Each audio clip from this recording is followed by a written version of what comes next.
Ada tugas minggu lalu kalau tidak salah. Ada atau tidak? Terkait pembangunan pertanian di lokasi kalian.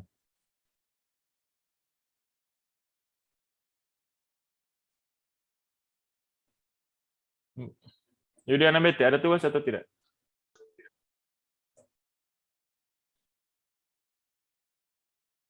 Yuliana?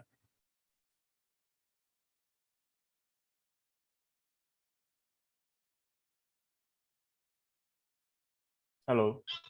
Bisa dengar suara saya? Sudah, Pak. Oke, ada tugas atau tidak?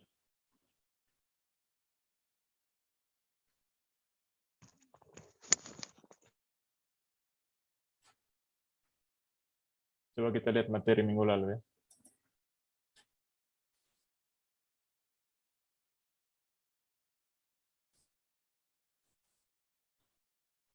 Ya, ini kan harusnya kalian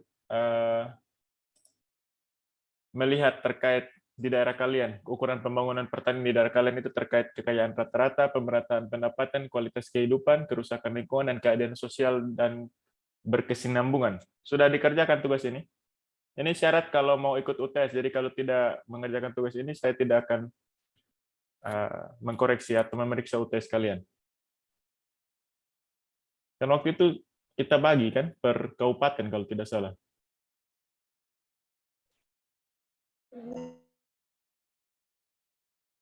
Oke, silakan. Kalau tidak mau dikerjakan juga tidak apa-apa, tapi saya berikan warning bahwa UTS kalian tidak akan saya periksa. Baik, kita lanjutkan materi. Minggu depan sudah UTS kan? Sudah ada jadwal UTS? Halo? Sudah ada jadwal UTS atau belum?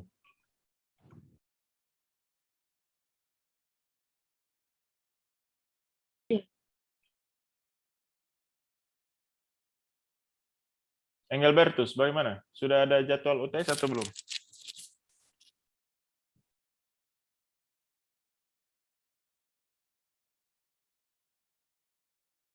Engelbertus Iki, sudah ada jadwal UTS?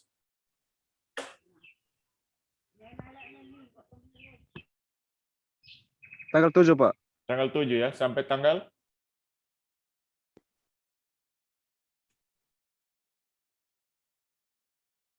Sampai tanggal berapa? 1 minggu atau 2 minggu UTS-nya?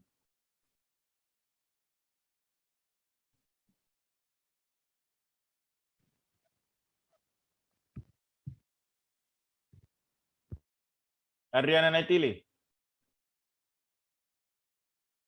Halo, Adriana Naitili. Iya, Pak. Sudah ada jadwal UTS atau belum? Sudah, Pak. Mulai tanggal berapa? Tanggal 7, Pak. Sampai tanggal? 11, Pak. Oke. Oke, kita lanjut ke materi kuliah hari ini. Terkait pembangunan pertanian berkelanjutan.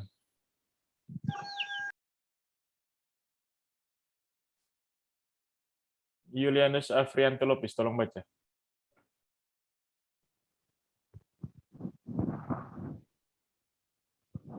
Dalam pembangunan. Sektor pertanian merupakan sektor prioritas dalam pembangunan seperti yang dimanfaatkan dalam GBHN yang menetapkan prioritas pembangunan diletakkan dalam bidang ekonomi dengan berat pada pembangunan pertanian diarahkan dengan guna memenuhi kebutuhan pangan. Ya, sektor pertanian merupakan sektor prioritas kalau bisa dibilang prime mover dalam pembangunan. Seperti yang sudah kita pelajari pada pertemuan-pertemuan sebelumnya bahwa agriculture drive economic growth. Pertanian menggerakkan pertumbuhan ekonomi. Sektor pertanian dijadikan sektor prioritas karena kebutuhan pangan untuk 300 juta lebih penduduk Indonesia ini harus dipenuhi. Kita tidak bisa hanya mengharapkan impor dari negara lain, tapi bagaimana kita meningkatkan ketahanan pangan, bahkan bisa berdaulat atas kebutuhan pangan kita sendiri. Sehingga sektor pertanian dalam garis besar haluan negara menetapkan prioritas pembangunan diletakkan dalam bidang ekonomi dengan titik berat pada sektor pertanian. Pembangunan pertanian diarahkan untuk meningkatkan produksi pertanian guna memenuhi kebutuhan pangan. Kontribusi pertanian dalam pembangunan ekonomi menurut Kuznets tahun 1964 dan Todaro tahun 2000, ini keduanya ahli pembangunan pertanian. Yang pertama, pertanian sebagai penyerap tenaga kerja. Karena jumlah populasi kita besar, pembangunan kita masih berorientasi pada padat karya, bukan padat modal. Memberdayakan tenaga kerja bahkan yang unskilled labor, tenaga kerja tidak terlatih dan terdidik di daerah-daerah pertanian, di daerah pedesaan untuk diserap dalam berbagai proyek atau kegiatan pembangunan. Kontribusi terhadap pendapatan. Jadi kalau sudah bekerja pasti ada pendapatan. Dengan pendapatan tersebut berkontribusi terhadap mengarahkan kehidupan masyarakat menjadi lebih baik, pemenuhan kebutuhan sehari-hari, bahkan mungkin kebutuhan tambahan. Kontribusi dalam penyediaan pangan. Produk akhir dari pertanian adalah pangan. Selain produk-produk lainnya seperti biodiesel, seperti untuk mendukung industri, dan lain-lain.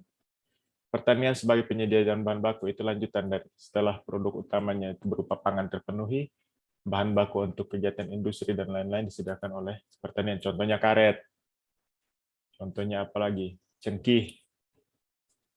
Kontribusi dalam pembentukan modal. Yang terakhir adalah pertanian sebagai sumber devisa. Lorina, tolong baca. Lorina Matilde Nahak.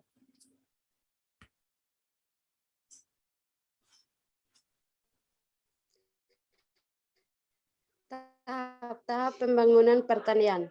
Yang pertama, pertanian tradisi yang produktivitasnya rendah. Yang kedua, penganekaragaman produk pertanian sudah mulai terjadi di mana produk pertanian sudah ada yang dijual ke sektor komersial tetapi masih memakai modal dan teknologi yang rendah. Yang ketiga, pertanian modern yang produktivitasnya tinggi karena memakai modal dan teknologi yang tinggi pula. Baik, terima kasih. Jadi tahap-tahap pembangunan pertanian yang pertama itu pertanian tradisional yang produktivitasnya rendah. Contohnya, pertanian di tebas bakar yang hanya memanfaatkan kandungan hara dari lahan yang tersedia, tidak ada penganekaragaman produk dan lain-lain. Jadi pertanian ini pertanian yang konvensional, tidak ada olah tanah.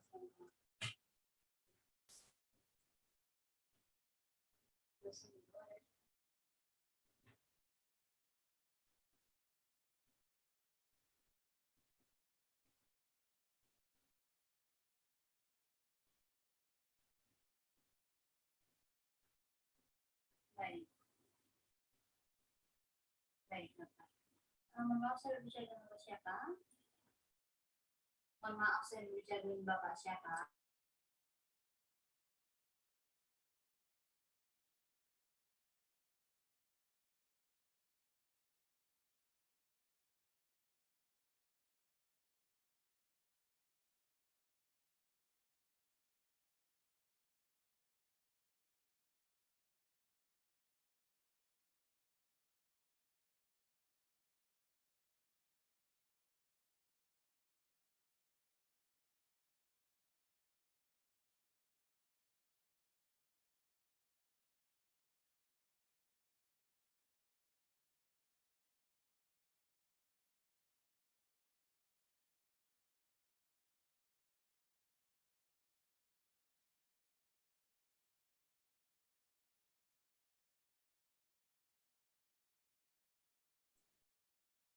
Yang berikutnya, tahapannya yang kedua adalah penganekaragaman produk pertanian sudah dimulai. Jadi kalau pertanian pertama itu bersifat tradisional, yang kedua itu penganekaragaman produk pertanian sudah mulai terjadi, di mana produk pertanian sudah ada dan dijual ke sektor komersial. Contohnya, kalau dulu petani-petani kita paling hanya tanam padi untuk atau ubi atau jagung untuk kebutuhan sendiri. Tapi sekarang jagung, padi sudah dijual ke pasar, sudah dijual ke toko-toko. Kalau sudah berorientasi pasar atau komersial, tidak bisa lagi hanya diproduksi untuk kebutuhan sendiri, tapi bagaimana mengejut produktivitasnya tinggi. Sehingga dengan produktivitas yang tinggi, bisa memperoleh keuntungan. Jadi orientasinya adalah keuntungan mendapatkan hasil yang sebesar-besarnya dengan motif ekonomi, komersialisasi. Yang ketiga, pertanian modern.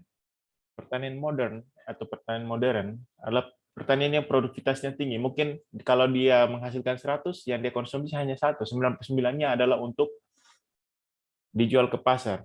Jadi modalnya harus tinggi, teknologinya juga tinggi. Contohnya dulu kalau mau bajak sawah masih bisa pakai kerbau, masih bisa pakai sapi, tapi kita lihat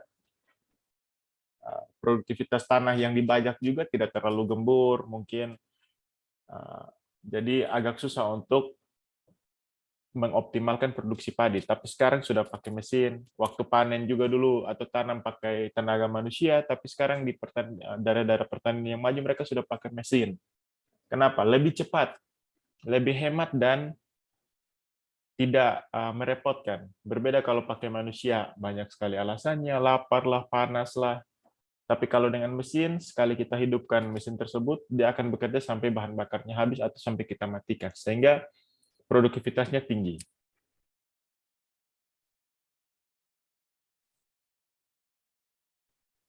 Hermandus Ceunvin, tolong baca.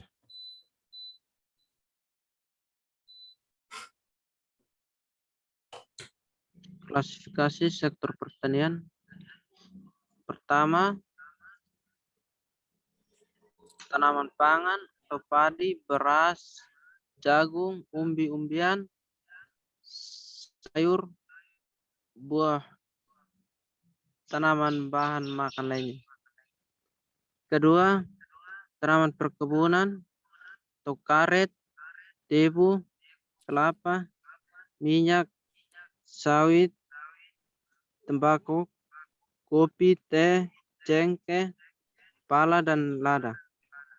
Ketiga, peternakan, pemotongan hewan, unggas, dan hasil-hasilnya. Kehutanan atau kayu dan hasil hutan lainnya. Perikanan. Baik. Jadi ini klasifikasi sektor pertanian. Ada tanaman pangan, kalian bisa baca contoh-contoh tanaman atau komoditasnya. Tanaman perkebunan, peternakan, kehutanan, dan perikanan. Felicitas Bano, yang ada di kabupaten kamu apa saja?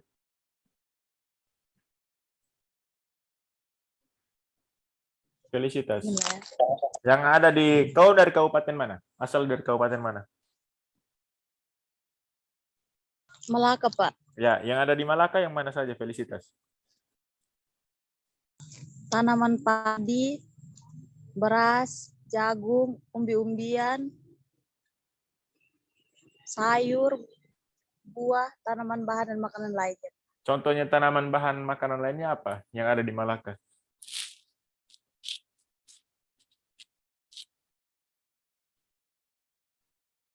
Apa, Felicitas?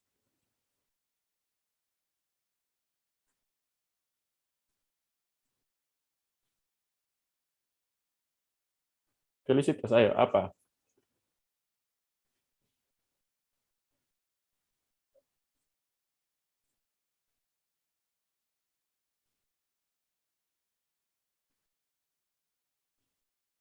Oke, Lorina Matilde Nahak. Yang ada di kabupaten kamu apa saja dari klasifikasi sektor pertanian ini?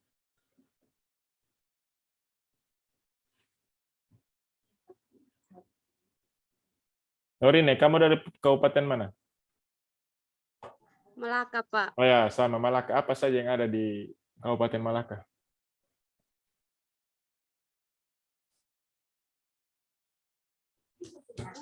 Tanaman pangan seperti padi, beras, jagung, umbi-umbian, sayur, buah, tanaman bahan makanan lainnya. Yang Yang tanaman bahan makanan lainnya contohnya apa?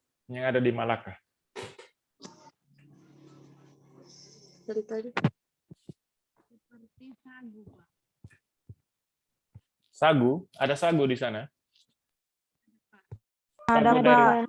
sagu dari apa? Coba contohkan sagunya seperti apa. Saya tertarik dengan sagu.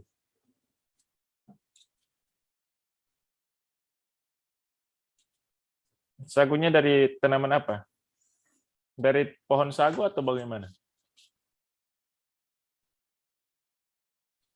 Dari pohon sagu, Pak. Pohon sagu itu bentuknya seperti apa?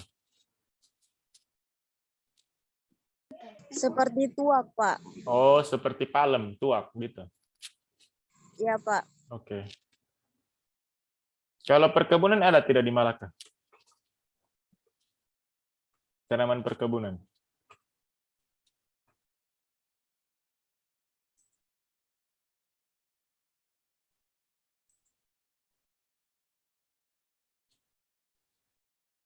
Yang dari TTS ada?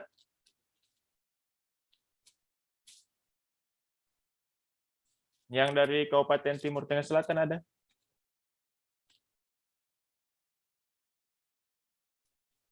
Maria Elvira Abuk. Ya, Pak. Dari Kabupaten mana? Malaka, Pak. Malaka juga. Yulianti Nenotek dari Kabupaten mana? Dari Kabupaten Kupang, Pak. Oh ya, di Kabupaten Kupang apa saja yang ada dari klasifikasi sektor kepertanian?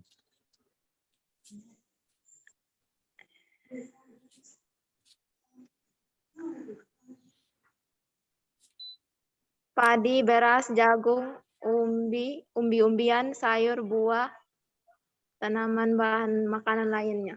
Apa tanaman Seperti bahan? kacang. Oh, kacang. Iya. Kalau perkebunan ada tidak tanaman perkebunan di Kabupaten Kupang? Apa tanaman apa? Tebu, kelapa. Kelapa di mana? Di daerah mana yang banyak? Di Lasiana. Di Lasiana? Ya, di Lasiana yang jual kelapa muda. Tapi kalau untuk buat minyak kelapa atau apa di mana yang banyak? Kurang tahu, Pak. Kurang tahu.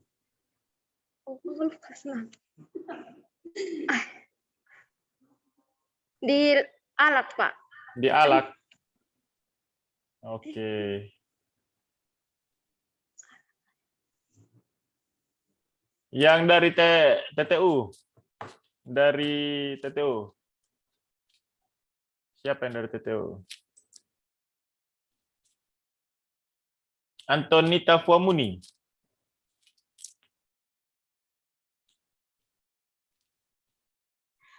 Tanaman pangan, padi, beras, jagung, umbi-umbian, sayur, buah, tanaman bahan makanan lainnya. Kalau tanaman perkebunan ada tidak di TTU? Ada, Pak. Apa yang ada? Kamu dari daerah mana? TTU daerah mana? Eban, Pak. Oh, di Eban ada apa saja? Wortel, Pak.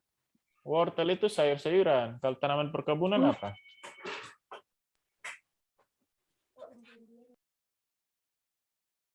Kacang tanah, Pak.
Jadi kalau kehutanan di daerah kalian ada tidak?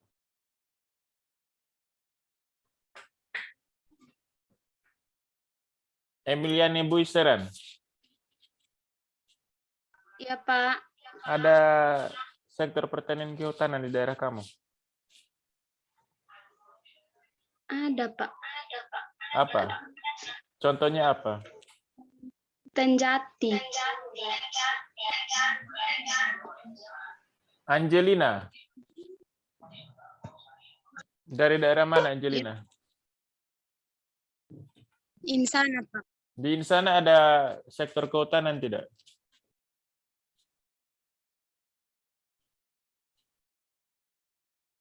Tidak ada, Pak. Tidak ada hutan di sana?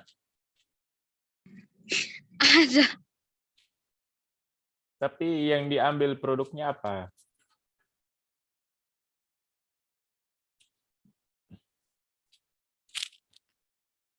Kalau perikanan ada di sana? Ada, Pak. Maksudnya yang pelihara ada. Oh, yang pelihara ikan ada ya? Oke. Kalau peternakan saya yakin ada semua. Rata-rata ada sapi, babi, ayam. Oke, ini yang penting kalian tahu ada 5 klasifikasi sektor pertanian, tanaman pangan, tanaman perkebunan, peternakan, kehutanan, dan perikanan. Yang berikut itu pembangunan pertanian berkelanjutan. Tolong matikan mikrofonnya, Mario Arvinto. Yang pertama, kriteria dari pembangunan pertanian berkelanjutan adalah kelayakan ekonomi atau economical viability. Layak secara ekonomi. Ekonomi bukan hanya untuk keuntungan diri sendiri, tapi juga ada pertumbuhan, penciptaan lapangan kerja, dan pemerataan pendapatan. Kriteria yang kedua adalah ramah lingkungan atau ecological sound and friendly. Yang ketiga, adil secara sosial, socially justice harusnya sebenarnya. Cocok atau selaras dengan budaya setempat, cultural appropriate. Jadi bagaimana bertani, berternak, memelihara ikan itu sesuai dengan kebudayaan di tempat tinggal kalian atau daerah setempat. Yang kelima adalah berbasis pengetahuan yang holistik, komprehensif, dan multidisiplin. Jadi ada namanya pertanian terintegrasi. Pertanian terintegrasi itu antara pertanian, peternakan, perikanan, perkebunan itu saling menopang, tidak saling menghancurkan, sehingga perlu pengetahuan yang holistik, komprehensif, dan multidisiplin. Contohnya, kotoran dari peternakan atau limbah peternakan bisa digunakan sebagai pupuk. Begitu juga sisa atau tanaman-tanaman yang dibersihkan bisa jadi pakan untuk ternak. Yaitu pertanian integrasi yang bisa saling menopang. Paradigma pembangunan pertanian itu pertanian yang industrial itu linear, tapi pertanian yang berkelanjutan atau sustainable itu cycle. Jadi seperti yang saya ceritakan tadi, limbah dari pertanian bisa jadi pakan ternak, limbah dari peternakan bisa jadi pupuk atau biomasa dari apa bisa saling berkelanjutan, saling mendukung antara subsektor atau sektor-sektor dalam pertanian.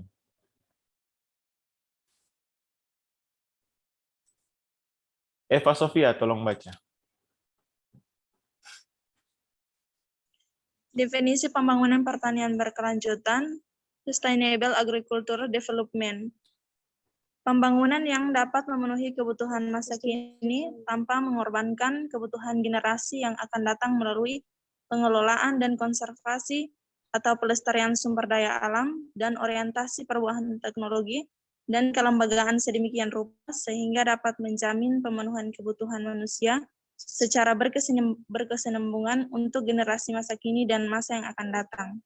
Jadi maksudnya ketika kita menggarap lahan saat ini, kita menjaga kesuburan lahan, menjaga iklim, menjaga ketersediaan air, supaya tidak tercemar, tidak rusak, sehingga bisa dipakai terus-menerus.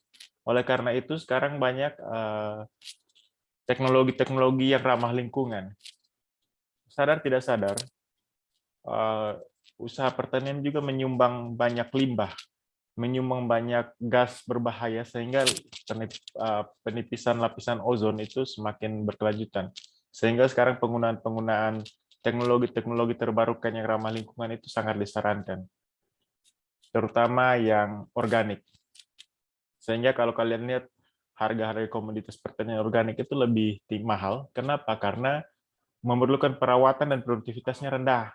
Sehingga sesuai hukum ekonomi, semakin berkualitas, semakin sedikit diproduksi, tapi kalau permintaannya banyak akan meningkatkan harga.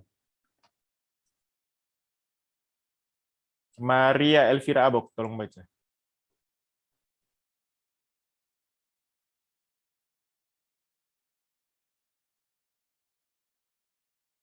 Maria Elvira Abok, tolong dibaca. Ya, Pak. Pembangunan dan konservasi SDA. Dalam pertanian berkelanjutan, konservasi menyatu, karena sumber daya yang hilang sukar untuk dipulihkan kembali. Dalam perspektif ekologi yang lebih luas, konservasi biodiversity merupakan sebuah tujuan. Konservasi dan pembangunan satu sama lain penting dan tidak terpisahkan atau saling berkaitan. Tetapi tidak mudah, bagaimanapun juga proses pemeliharaan ekologi bukan hanya tugas utama perorangan atau organisasi, melainkan memerlukan kombinasi kegiatan perorangan nasional dan internasional. Ya. Jadi konservasi sumber daya alam itu bukan tugas satu orang. Kita harus kerjasama, lintas sektor, lintas bidang, bahkan sampai ke kerjasama antar negara. Tidak mungkin hanya Indonesia saja atau hanya TTU saja yang menerapkan pertanian atau pembangunan dengan konservasi sumber daya alam. Harus ada kerjasama yang baik. Jadi tidak bisa hanya bilang satu orang buang sampah, buang limbah, dan yang lain harus mengurus 5, ya tidak. Kita harus mulai mengurangi residu, kita harus mulai menerapkan pertanian yang lebih ramah lingkungan. Keterkaitan dengan alam, sosial, ekonomi, dan budaya. Sandi Loinenak, tolong baca.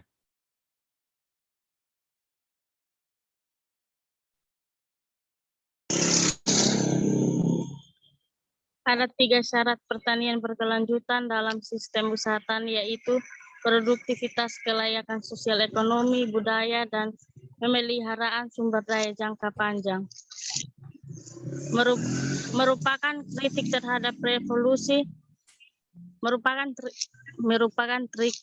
kritik terhadap revolusi hijau, di mana Indonesia berkaitan erat dengan program intensifikasi atau DEMAS, BIMAS, INMAS, INSUS, dan SUPRA-INSUS. Dirancang dari pemerintah pusat sehingga mengabaikan variasi SDA lingkungan, kelembagaan setempat, atau indigenous institution, teknologi petani atau indigenous teknologi, dan kearifan lokal.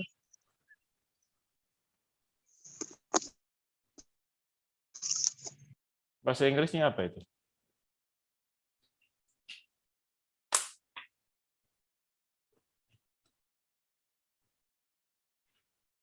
Baik, keterkaitan alam, sosial, ekonomi, dan budaya. Ada 3 syarat pertanian berkelanjutan dalam sistem usaha tani, yaitu produktivitas, kelayakan sosial, ekonomi, budaya, dan pemeliharaan sumber daya jangka panjang. Jadi ketiga hal ini perlu terkait satu sama dengan yang lain. Ini merupakan kritik terhadap revolusi hijau. Jadi revolusi hijau tahun 1960-an sampai 1980-an itu penggunaan bahan anorganik atau bahan kimia untuk meningkatkan produktivitas. Tapi tidak ramah dengan lingkungan. Contohnya, hanya support pupuk dan sehingga produktivitas, tapi tanah lama-kelamaan menjadi jenuh.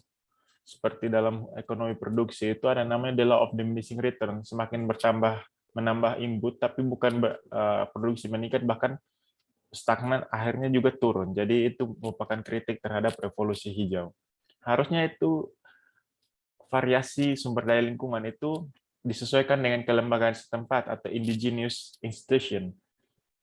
Teknologi petani, indigenous teknologi, dan kearifan lokal, indigenous wisdom. Jadi harus disesuaikan spesifik lokasi, sehingga sekarang ada namanya paket teknologi pertanian terintegrasi berbasis pengelolaan tanaman terpadu. Kenapa? Itu disesuaikan dengan kearifan lokal atau agroklimat setempat. Baik, kita cukup sampai di sini dulu, nanti saya bagi link lagi untuk kalian masuk, kita lanjutkan. Ya, Pak. Pak.